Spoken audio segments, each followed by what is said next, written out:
capítulo 1. Bienvenidos, muchas gracias por suscribirse, compartir y dar me gusta. Dios te salve María, llena eres de gracia, el Señor es contigo, bendita tú eres entre todas las mujeres y bendito es el fruto de tu vientre Jesús. Santa María, Madre de Dios, ruega por nosotros pecadores, ahora y en la hora de nuestra muerte. Amén. Bienvenidos, continuamos con nuestra lectura del Compendio de Doctrina de la Iglesia. Aquí tenemos ya en la pantalla los temas que vamos a ir viendo uno a uno. De cada uno de esos puntos vamos a ir leyendo algunos de los numerales del compendio. El capítulo primero es el designio de amor de Dios para la humanidad. O sea que eso es lo que vamos a ir viendo en todo el capítulo, el amor de Dios para toda la humanidad. El primero es la acción liberadora de Dios en la historia de Israel. Aquí como tenemos recién leída toda la Biblia, aquí nos vamos a ir ubicando muy bien en citas bíblicas que nos hace el compendio sobre la cercanía de Dios con su pueblo, el principio de creación y la acción gratuita de Dios. Vamos al número 20, la cercanía gratuita de Dios. Cualquier experiencia religiosa auténtica en todas las tradiciones culturales comporta una intuición del misterio que no pocas veces logra captar algún rasgo del rostro de Dios. El rasgo que nosotros mejor captamos del rostro de Dios, ¿cuál es? El amor. Todo el rato vamos a hablar del amor gratuito de Dios. Dios aparece, por una parte, como origen de lo que es, como presencia que garantiza a los hombres socialmente organizados las condiciones fundamentales de vida, poniendo a su disposición los bienes necesarios. Por otra parte, aparece también como medida de lo que debe ser, como presencia que interpela la acción humana tanto en el plano personal como en el plano social. Entonces vemos a Dios como el origen de lo que es y como medida de lo que debe ser. En toda experiencia religiosa se revelan como elementos importantes tanto la dimensión del don y de la gratuidad, captada como algo que subyace a la experiencia de la persona humana, hace de su existir junto con los demás en el mundo, como las repercusiones de esta dimensión sobre la conciencia del hombre que se siente interpelado a administrar convivial y responsablemente el don recibido. Convivial no es una palabra de nuestro lenguaje diario, significa en un ambiente agradable, amigable, cordial, festivo. En ese ambiente debemos de administrar responsablemente los dones que Dios nos da. Vamos al número 20. Sobre el fondo de la experiencia religiosa universal, compartido de formas diversas, se destaca la revelación de Dios, que hace progresivamente de sí mismo al pueblo de Israel.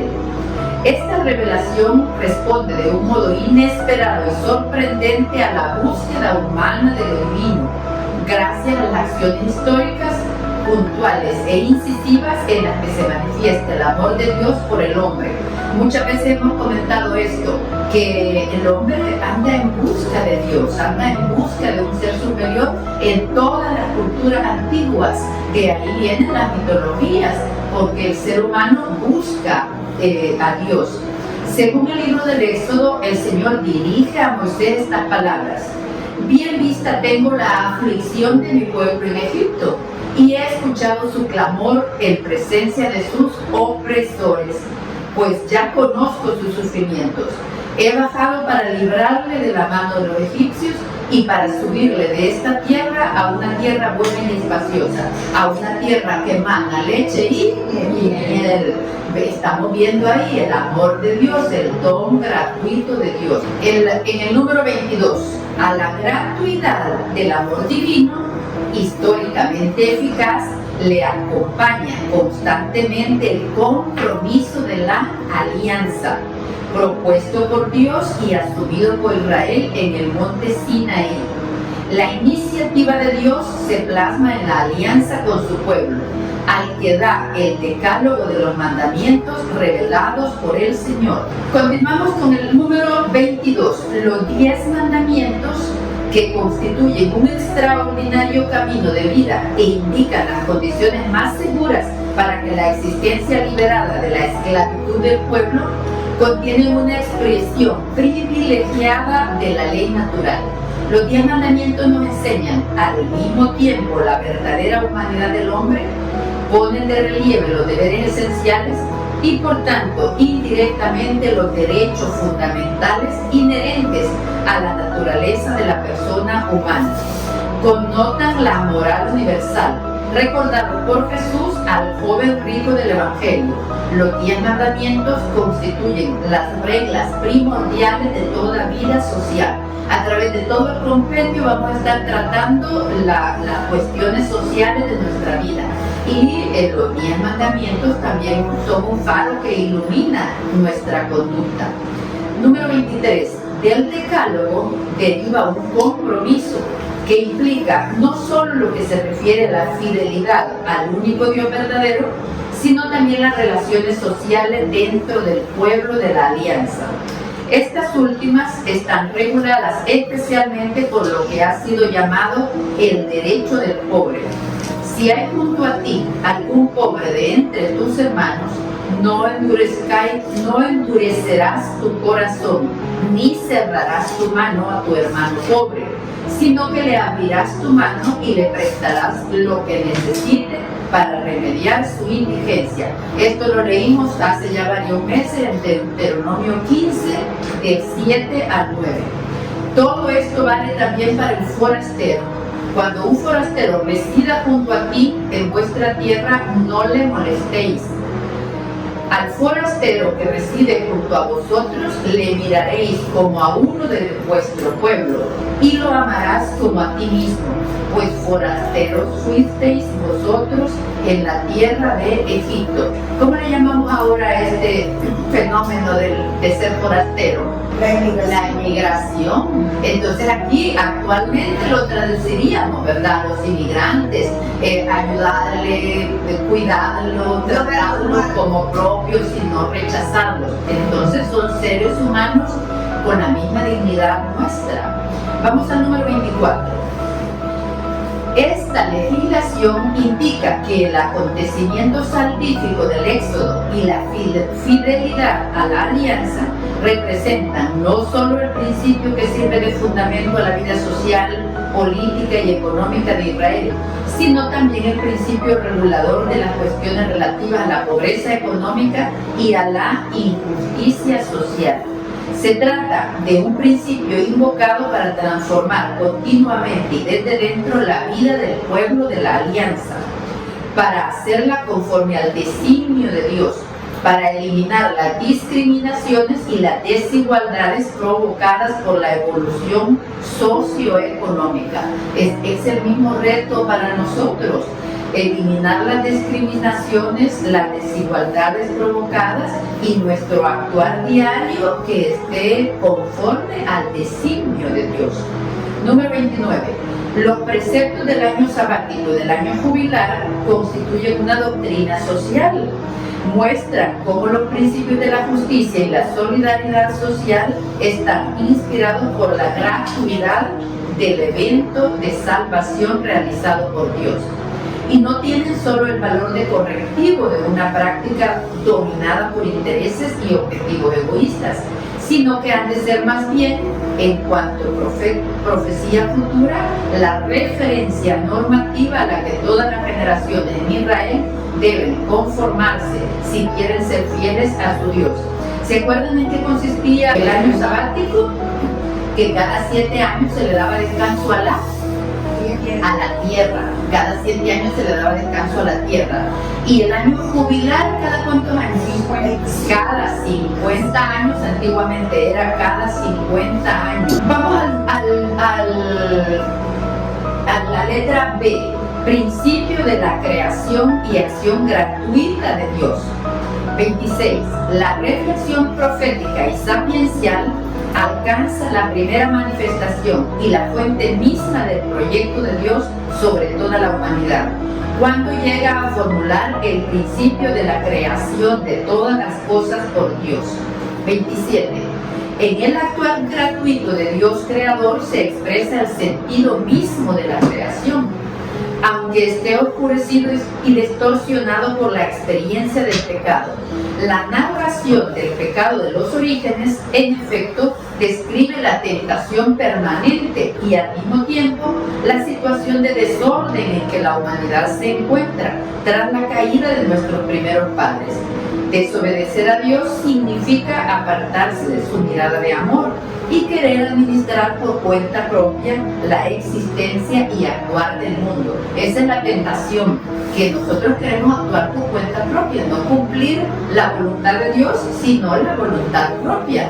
Vamos al numeral Romanos, al segundo, Jesucristo, cumplimiento del designio del amor del Padre. Recordemos que todo el capítulo se refiere designio de amor de Dios para la humanidad. Segundo, Jesucristo, cumplimiento del designio del amor del Padre. Letra A. En Jesucristo se cumple el acontecimiento decisivo de la historia de Dios con los hombres. Número 28.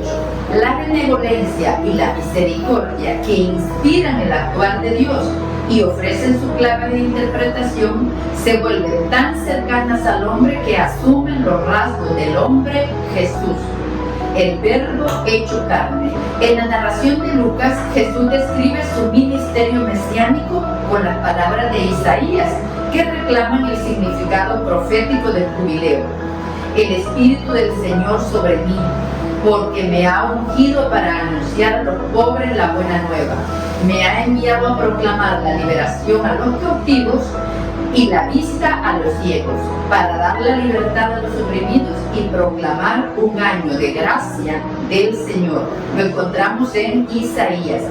Jesús se sitúa pues en la línea del cumplimiento, no solo porque lleva a cabo lo que había sido prometido y era esperado por Israel, sino también en un sentido más profundo porque en él se cumple el evento decisivo de la historia de Dios con los hombres. Jesús en efecto proclama: el que me ha visto a mí, ha visto al Padre, en Juan 14:9. Expresado con otras palabras, Jesús manifiesta tangiblemente y de modo definitivo quién es Dios y cómo se comporta con los hombres. ¿Cómo de este mensaje de Jesús, cómo comprendemos que es Dios? ¿Cuál es el rol principal de Dios? El de ser Padre. Así que Jesús nos revela un Dios Padre, un Dios papito, cuando Él le dice, Abba, sí, benevolente y misericordioso.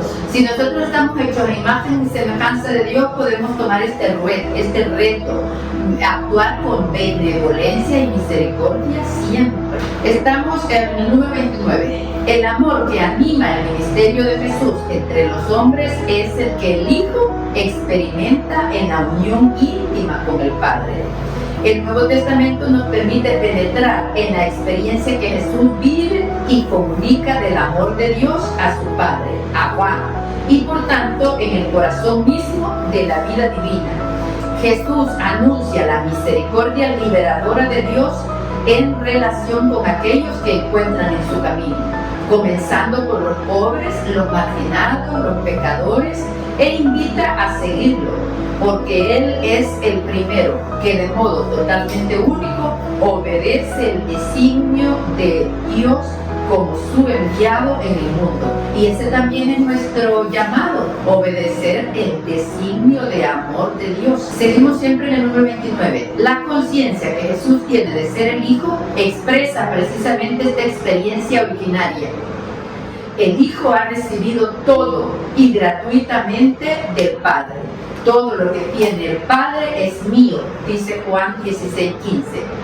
Él, a su vez, tiene la misión de hacer partícipe de este don y de esta relación filial a todos los hombres.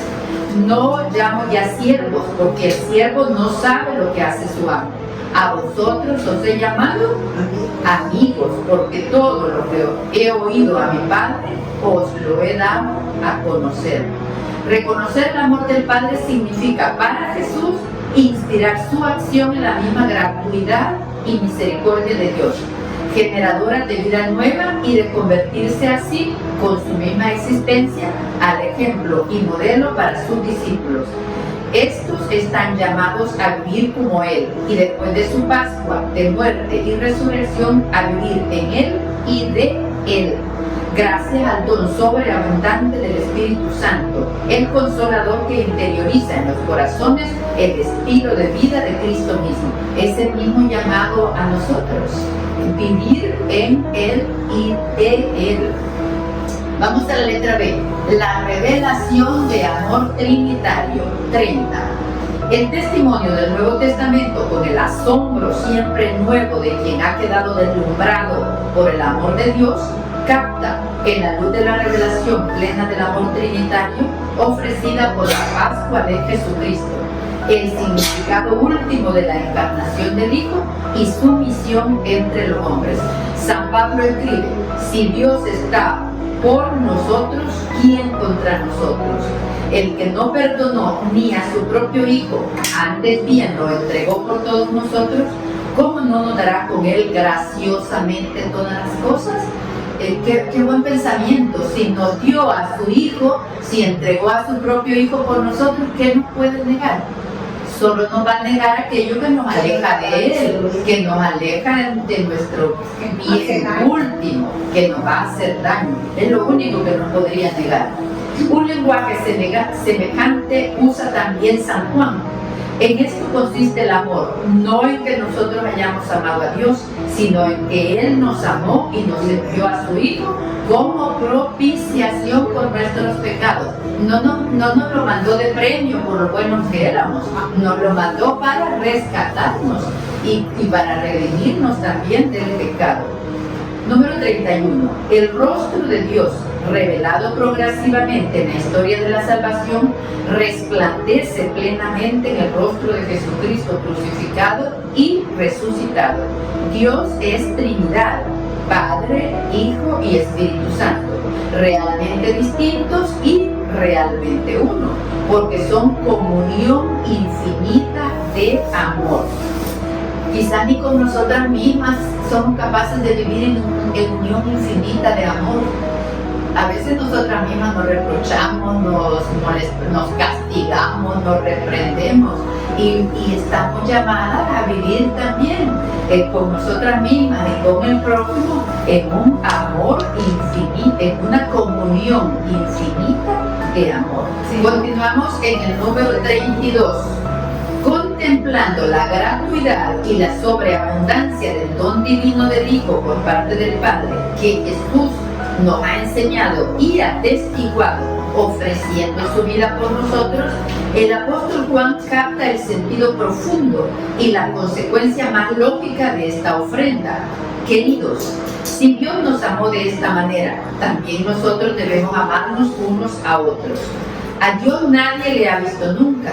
Si nos amamos unos a otros, Dios permanece en nosotros y su amor ha llegado en nosotros a su plenitud. La reciprocidad del amor es exigida por el mandamiento que Jesús define nuevo y suyo. Como yo os he amado, así amaos también vosotros los unos a los otros. Juan 13:34. Continuamos en el número 33. El mandamiento del amor recíproco, que constituye la ley divina del pueblo de Dios, debe inspirar, purificar y elevar todas las relaciones humanas en la vida social y política. Humanidad significa llamada a la comunión interpersonal, porque la imagen y semejanza del Dios Trino son la raíz de todo el ethos humano, cuyo vértice es el mandamiento del amor. El moderno fenómeno cultural, social, económico y político de la interdependencia, que intensifica y hace particularmente evidente los vínculos que unen a la familia humana, pone de relieve una vez más a la luz de la revelación un nuevo modelo de unidad del género humano en el cual debe inspirarse. En última instancia, la solidaridad. Este supremo modelo de unidad, reflejo de la vida íntima de Dios, uno en tres personas, es lo que los cristianos expresamos con la palabra comunión. ¿Cómo usamos esta palabra? Y tenemos que estar en la misma comunión con nuestros hermanos, amigos, vecinos, en la misma unión que permanece el Padre, el Hijo y el Espíritu Santo. ¡Qué grande es nuestra llamada! Vamos ya al tercero, la persona humana en el designio del amor de Dios. Letra A, el amor trinitario, origen y meta de la persona humana. Número 34. La revelación en Cristo del misterio de Dios como amor trinitario está unida a la revelación de la vocación de la persona humana al amor. Ese es nuestro llamado. Estamos llamados al amor. Esta revelación ilumina la dignidad y la libertad personal del hombre y de la mujer y la intrínseca sociabilidad humana en toda su profundidad. Ser persona a imagen y semejanza de Dios comporta existir en relación al otro yo, porque Dios mismo, uno y trino, es comunión del Padre, del Hijo y del Espíritu Santo. Y qué bueno que iniciamos este estudio, porque nos va a dar mucha conciencia del gran llamado que tenemos. Dios nos ha llamado y aquí vamos a ver claro, especialmente en este capítulo, a qué nos llama, cuál es nuestra misión, cuál es nuestra vocación. En la comunión de amor que es Dios, en la que las tres personas divinas se aman recíprocamente y son el único Dios, la persona humana está llamada a descubrir el origen y la meta de su existencia y de la historia. Continuamos en el número 35. La revelación cristiana proyecta una luz nueva sobre la identidad, la vocación y el destino último de la persona y del género humano. Reflexionemos sobre estos tres palabras. La nueva identidad cristiana que cada uno estrenamos cada día, la vocación y el destino último de cada persona y del género humano. La persona humana ha sido creada por Dios, amada y salvada en Jesucristo, y se realiza entretejiendo múltiples relaciones de amor, de justicia y de solidaridad con las demás personas, mientras va desarrollando su multiforme actividad en el mundo. El actual humano, cuando tiende a promover la dignidad y la vocación integral de la persona, la calidad de sus condiciones de existencia, el encuentro y la solidaridad de los pueblos y de las naciones, es conforme al designio de Dios, que no deja nunca de mostrar su amor y su providencia para con sus hijos. Quizá estamos viendo difícil el reto, pero recordemos que vamos de la mano de Dios. Él mismo es el que nos guía y nos ayuda. Número 36. Las páginas del primer libro de la Sagrada Escritura, ¿cuál es? Génesis, que describen la creación del hombre y de la mujer a imagen y semejanza de Dios, encierran una enseñanza fundamental acerca de la identidad y la vocación de la persona humana. Nos dicen que la creación del hombre y de la mujer es un acto libre y gratuito de Dios, que el hombre y la mujer constituyen por su libertad e inteligencia el tú creado de Dios, y que solamente en la relación con Él pueden descubrir y realizar el significado auténtico y pleno de su vida personal y social. Que ellos, precisamente en su complementariedad y reciprocidad, son imagen del amor trinitario en el universo creado. Que a ellos, como cima de la creación, el Creador les confía la tarea de ordenar la naturaleza creada según su designio. ¡Qué maravillosa vocación!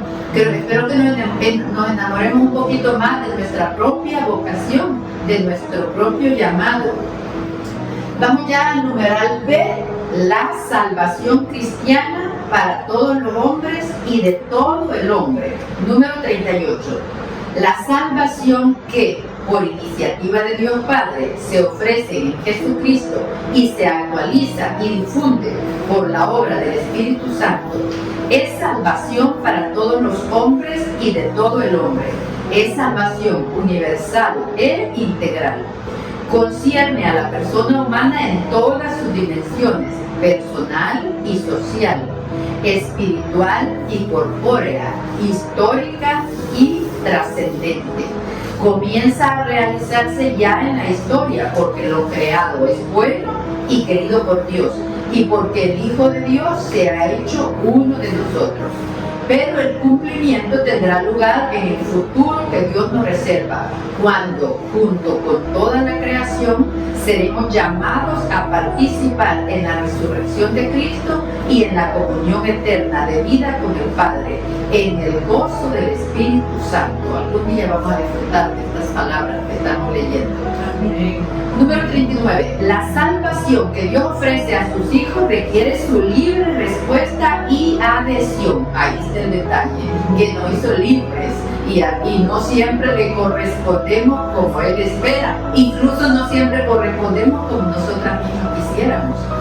En eso consiste la fe, por la cual el hombre se entrega entera y libremente a Dios, respondiendo al amor precedente y sobreabundante de Dios, con el amor concreto a los hermanos y con firme esperanza, pues fiel es el autor de la promesa. Hechos 10:23. El plan divino de salvación no coloca a la criatura humana en un estado de mera pasividad o de minoría de edad respecto a su Creador, porque la relación con Dios que Jesucristo nos manifiesta y en la cual nos introduce gratuitamente por obra del Espíritu Santo es una relación de filiación, la misma que Jesús vive con respecto al Padre. Esta relación de amor no es de niños pequeños, sino ya de hijos maduros, adultos que saben comportarse. Número 40. La universalidad e integridad de la salvación ofrecida en Jesucristo hacen inseparable la conexión entre la relación que la persona está llamada a tener con Dios y la responsabilidad frente al prójimo. Recordemos cuando leíamos y repetíamos mucho, yo repetía mucho que no hemos entendido la palabra de Dios si no vivimos el doble amor. ¿Cuál es ese doble amor? A Dios y al prójimo. Continuamos con el número 40. Este nexo se expresa con claridad y en una síntesis perfecta en la enseñanza de Jesucristo y ha sido confirmado definitivamente por el testimonio supremo del don de su vida, en obediencia a la voluntad del Padre y por amor a los hermanos. Al escriba que le pregunta ¿cuál es el primero de todos los mandamientos?, Jesús responde: el primero es: escucha, Israel, el Señor nuestro Dios es el único Señor, y amarás al Señor tu Dios con todo tu corazón, con toda tu alma, con toda tu mente y con todas tus fuerzas. El segundo es: amarás a tu prójimo como a ti mismo. No existe otro mandamiento mayor que estos. Y entonces, ¿por qué nos cuesta tanto si solo hay que amar? Vamos a la letra C. El discípulo de Cristo como nueva criatura. Y ya terminamos con esta parte de Jesucristo. Y ahora vamos, los discípulos. El discípulo de Cristo como nueva criatura, número 41. La vida personal y social, así como el actual humano en el mundo, están siempre acechados por el pecado. Pero Jesucristo, padeciendo por nosotros, nos dio ejemplo para seguir sus pasos y además abrió el camino con cuyo seguimiento la vida y la muerte se santifican y adquieren nuevo sentido. El discípulo de Cristo se adhiere en la fe y mediante los sacramentos al misterio pascual de Jesús, de modo que su hombre viejo, con sus malas inclinaciones, está crucificado con Cristo. Me gusta este verso porque cómo nos cuesta dejar nuestros malos hábitos. Y aquí tenemos una estrategia que puede funcionar muy bien: crucificarnos con Cristo, ponerlo en la cruz con Cristo. Nos va a costar menos que a Él probablemente. En cuanto nueva criatura, es capaz mediante la gracia de caminar según una vida nueva. Es un caminar que vale no solamente para los cristianos, sino también para todos los hombres de buena voluntad, en cuyo corazón obra la gracia de modo invisible. Cristo murió por todos y la vocación suprema del hombre en realidad es una sola, es decir, la divina. En consecuencia, debemos creer que el Espíritu Santo ofrece a todos la posibilidad de que, en la forma de solo Dios conocida, se asocien este misterio pascual. Número 44. La transformación interior de la persona humana en su progresiva conformación con Cristo es el presupuesto esencial de una renovación real de las relaciones con las demás personas. Es preciso entonces apelar a las capacidades espirituales y morales de la persona y a la exigencia permanente de su conversión interior para obtener cambios sociales que estén realmente a su servicio. La prioridad reconocida a la conversión del corazón no elimina en modo alguno, sino al contrario impone la obligación de introducir en las instituciones y condiciones de vida, cuando inducen al pecado, las mejoras convenientes para que aquellos se conformen a la norma de justicia y favorezcan el bien en lugar de oponerse a él. Que todo nuestro entorno vaya convirtiéndose y favoreciendo también nuestra vida personal en Cristo. Número 43. No es posible amar al prójimo como a sí mismo y perseverar en esta actitud sin la firme y constante determinación de esforzarse por lograr el bien de todos y de cada uno, porque todos somos verdaderamente responsables de todos. Según la enseñanza conciliar, quienes sienten u obran de modo distinto al nuestro en materia social, política e incluso religiosa, deben ser también objeto de nuestro respeto y de nuestro amor. Cuanto más humana y caritativa sea nuestra comprensión íntima de su manera de sentir, mayor será la facilidad para establecer con ellos el diálogo. No estemos esperando que los demás vayan convirtiéndose a nuestro mismo ritmo. Al ritmo que nosotros nos vamos convirtiendo, vamos a ser con ellos más respetuosos y vamos a poder convivir mejor también con ellos. Número 45, ya estamos en la letra D. Trascendencia de la salvación y autonomía de las realidades terrenas. Aquí está un poquito más elevado porque está hablando de trascendencia de la salvación y autonomía de las realidades terrenas. Número 45. Jesucristo es el Hijo de Dios hecho hombre, en el cual y gracias al cual el mundo y el hombre alcanzan su auténtica y plena verdad. El misterio de la infinita cercanía de Dios al hombre, realizado en la encarnación de Jesucristo, que llega hasta el abandono de la cruz y la muerte, muestra que lo humano, cuanto más se contempla a la luz del designio de Dios y se vive en comunión con Él, tanto más se potencia y libera en su identidad y en su misma libertad que le es propia. La participación en la vida filial de Cristo, hecha posible por la encarnación y por el don pascual del Espíritu, lejos de mortificar, tiene el efecto de liberar la verdadera identidad y consistencia autónoma de los seres humanos en todas sus expresiones. Por mucho que nos cueste dejar nuestros vicios, nuestros malos hábitos, nuestros pecados, siempre vamos a estar mejor cuando ya los hayamos superado. Esta perspectiva orienta hacia una visión correcta de las realidades terrenas y de su autonomía. Número 46. No existe conflictividad entre Dios y el hombre, sino una relación de amor en la que el mundo y los frutos de la acción del hombre en el mundo son objeto de un don recíproco entre el Padre y los hijos, y de los hijos entre sí en Cristo Jesús. Aquí también ya no está hablando no solo del don gratuito de Dios, del don gratuito de Jesucristo, sino del don gratuito nuestro hacia los hermanos. En una visión universal del amor de Dios que alcanza todo cuanto existe, Dios mismo se nos ha revelado en Cristo como Padre y dador de vida, y el hombre como aquel que en Cristo lo recibe todo de Dios como don, con humildad y libertad, y todo verdaderamente lo posee como suyo cuando sabe y vive todas las cosas como venidas de Dios, por Dios creadas y a Dios destinadas. Recordamos que somos administradores de todo lo que hemos recibido de Dios. Entonces todo lo que tenemos es dado por Dios y debemos cuidarlo y destinarlo también a Dios. Lo tenemos más claro especialmente con los hijos, que son un don de Dios y van a volver a Dios, y tenemos que dar cuenta de cómo los administramos. Continuamos con el número 49, ya estamos en el designio de Dios y misión de la iglesia. Letra A. La iglesia, signo y salvaguardia de la trascendencia de la persona humana. 49. La iglesia, comunidad de los que son convocados por Jesucristo resucitado y lo siguen, es signo y salvaguardia del carácter trascendente de la persona humana.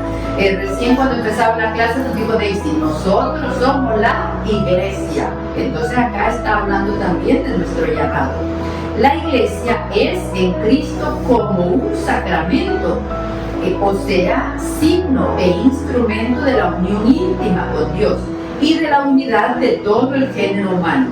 Su misión es anunciar y comunicar la salvación realizada en Jesucristo, que Él llama reino de Dios, es decir, la comunión de Dios y entre los hombres. El fin de la salvación, el reino de Dios, incluye a todos los hombres y se realizará plenamente más allá de la historia, en Dios. La iglesia ha recibido la misión de anunciar el reino de Cristo y de Dios e instaurarlo en todos los pueblos, y constituye en la tierra el germen y el principio de este reino. Entonces este es claramente nuestro llamado, anunciar el reino de Jesucristo, de Dios, e instaurarlo en todos los entornos en que nosotros nos movemos. Continuamos con el número 50. La iglesia se pone concretamente al servicio del reino de Dios, ante todo anunciando y comunicando el evangelio de la salvación y constituyendo nuevas comunidades cristianas. Además, sirve al reino difundiendo en el mundo los valores evangélicos, que son expresión de ese reino y ayudan a los hombres a escoger el designio de Dios. Es verdad, pues, que la realidad incipiente del reino puede hallarse también fuera de los confines de la iglesia, en la humanidad entera, siempre que ésta viva los valores evangélicos y esté abierta a la acción del Espíritu, que sopla donde y como quiere. Pero además hay que decir que esa dimensión temporal del reino es incompleta si no está en coordinación con el reino de Cristo, presente en la iglesia y en tensión hacia la plenitud escatológica. De ahí deriva el concreto que la iglesia no se confunda con la comunidad política y no esté ligada a ningún sistema político. Efectivamente, la comunidad política y la iglesia en su propio campo son independientes y autónomas, aunque ambas estén a título diverso al servicio de la vocación personal y social del hombre. Número 51. A la identidad y misión de la iglesia en el mundo, según el proyecto de Dios realizado en Cristo, corresponde una finalidad escatológica. ¿Recuerdan qué significa escatológico? De las cosas últimas: infierno, purgatorio, juicio, cielo, infierno, de las cosas últimas, y de salvación, que solo en el signo futuro podrá alcanzar plenamente. Precisamente por esto la iglesia ofrece una contribución original e insustituible con la solicitud que la impulsa a ser más humana la familia de los hombres y su historia, y a ponerse como baluarte contra toda tentación totalitaria, mostrando al hombre su vocación integral y definitiva. Con la predicación del Evangelio, la gracia de los sacramentos, la experiencia de comunión fraterna, la Iglesia cura y eleva la dignidad de la persona, consolida la firmeza de la sociedad y concede a la actividad diaria de la humanidad un sentido y una significación mucho más profundos. Vamos a la letra B: Iglesia, reino de Dios y renovación de las relaciones sociales. Número 52. Dios en Cristo no redime solamente a la persona individual, sino también a las relaciones sociales entre los hombres.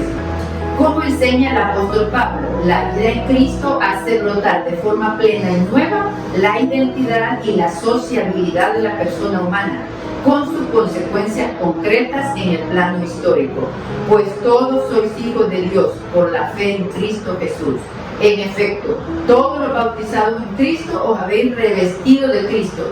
Ya no hay judío ni griego, ni esclavo ni libre, ni hombre ni mujer, ya que todos vosotros sois uno en Cristo.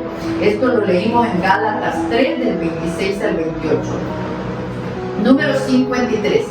La transformación de las relaciones sociales, según las exigencias del reino de Dios, no está establecida de una vez por todas en sus determinaciones concretas. Se trata más bien de una tarea confiada a la comunidad cristiana, que la debe elaborar y realizar a través de la reflexión y las prácticas inspiradas en el Evangelio. Número 54. Jesucristo revela que Dios es amor y nos enseña que la ley fundamental de la perfección humana y por tanto de la transformación del mundo es el mandamiento nuevo del amor. Así pues, a los que creen en la caridad divina les da la certeza de que abrir a todos los hombres los caminos del amor y esforzarse por instaurar la fraternidad universal no son cosas inútiles. Número 55. La transformación del mundo se presenta también como una instancia fundamental de nuestro tiempo. A esta exigencia, la doctrina social de la Iglesia quiere ofrecer las respuestas que los signos de los tiempos reclaman, indicando ante todo en el amor recíproco entre los hombres, bajo la mirada de Dios, el instrumento más potente del cambio a nivel personal y social. El amor recíproco, en efecto, en la participación del amor divino de Dios, es el auténtico fin histórico y trascendente de la humanidad. Por tanto, aunque hay que distinguir cuidadosamente progreso temporal y crecimiento del reino de Cristo, sin embargo, el primero, en cuanto puede contribuir a ordenar mejor la sociedad humana, interesa en gran medida al reino de Dios. Letra C. Cielos nuevos y tierra nueva. 56. La promesa de Dios y la resurrección de Jesucristo suscitan en los cristianos la esperanza fundada que para toda la persona humana se está preparada una morada nueva y eterna, una tierra en la que habita la justicia. Entonces, vencida la muerte, los hijos de Dios resucitarán en Cristo, y lo que fue sembrado bajo el signo de la debilidad y de la corrupción se revestirá de incorruptibilidad, y permaneciendo la caridad y sus obras se verán libres de la servidumbre de la vanidad de todas las criaturas que Dios creó pensando en el hombre. Esta esperanza, en vez de debilitar, debe más bien estimular la solicitud en el trabajo relativo a la realidad presente. Esto nos tiene que animar la vida del más allá, la vida eterna que esperamos.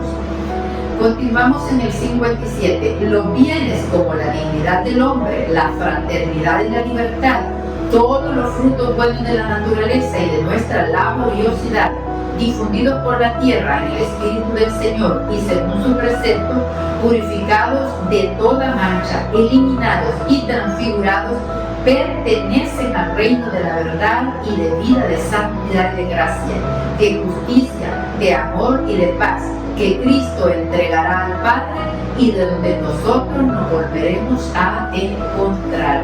58. La realización plena de la persona humana actuada en Cristo gracias al don del Espíritu madura ya en la historia y está mediada por las relaciones de la persona con las otras personas. Relaciones que, a su vez, alcanzan su perfección gracias al esfuerzo encaminado a mejorar el mundo en la justicia y la paz. El actuar humano en la historia es de por sí significativo y eficaz para la instauración definitiva del reino, aunque esto no deja de ser don de Dios plenamente trascendente. Al conformarse con Cristo Redentor, el hombre se percibe como criatura querida por Dios y eternamente elegida por Él, llamada a la gracia y a la gloria en toda la plenitud del misterio del que se ha vuelto partícipe en Jesucristo. La configuración con Jesucristo y la contemplación de su rostro infunden en el cristiano un insuprimible anhelo por participar en este mundo, en el ámbito de las relaciones humanas, lo que será realidad en lo definitivo, ocupándose en dar de comer, de beber, de vestir, una casa, el cuidado, la acogida y la compañía al Señor que llama a nuestra puerta. Bueno, terminamos. Letra D. María y su fiat al designio del amor. 59. Heredera de la esperanza de lo justo de Israel y primera entre los discípulos de Jesucristo es María, su madre. Ella, con su fiat al designio del amor de Dios, en nombre de toda la humanidad, acoge a la historia al enviado del Padre, al Salvador de los hombres. En el canto del Magnificat proclama el advenimiento del misterio de la salvación, la venida del Mesías de los pobres. El Dios de la alianza, cantado en el júbilo de su espíritu por la Virgen de Nazaret, es aquel que derriba a los poderosos de sus tronos y exalta a los humildes, colma de bienes a los hambrientos y despide a los ricos con las manos vacías, dispersa a los soberbios y muestra su misericordia con aquellos que le aman. ¿En cuál capítulo de Lucas está el Magníficat? En el capítulo primero, del 50 al 53, lo que acabamos de leer. Acogiendo estos sentimientos del corazón de María, de la profundidad de su fe, expresada en las palabras del Magnificat, los discípulos de Cristo estamos llamados a renovar en sí mismos cada vez mejor la conciencia de que no se puede separar la verdad sobre Dios que salva, sobre Dios que es fuente de todo don, de la manifestación de su amor preferencial por los pobres y los humildes, que, cantado en el Magnificat, se encuentra luego expresado en las palabras y obras de Jesús. María, totalmente dependiente de Dios y toda orientada hacia Él con el impulso de la fe, es la imagen más perfecta de la libertad y de la liberación de la humanidad y del cosmos.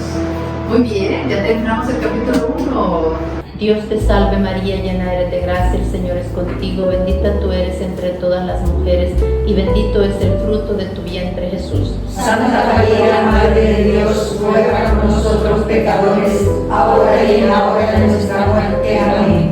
Santa María, esperanza nuestra, clave del Señor, ruega por nosotros. Bueno, pues muchas gracias.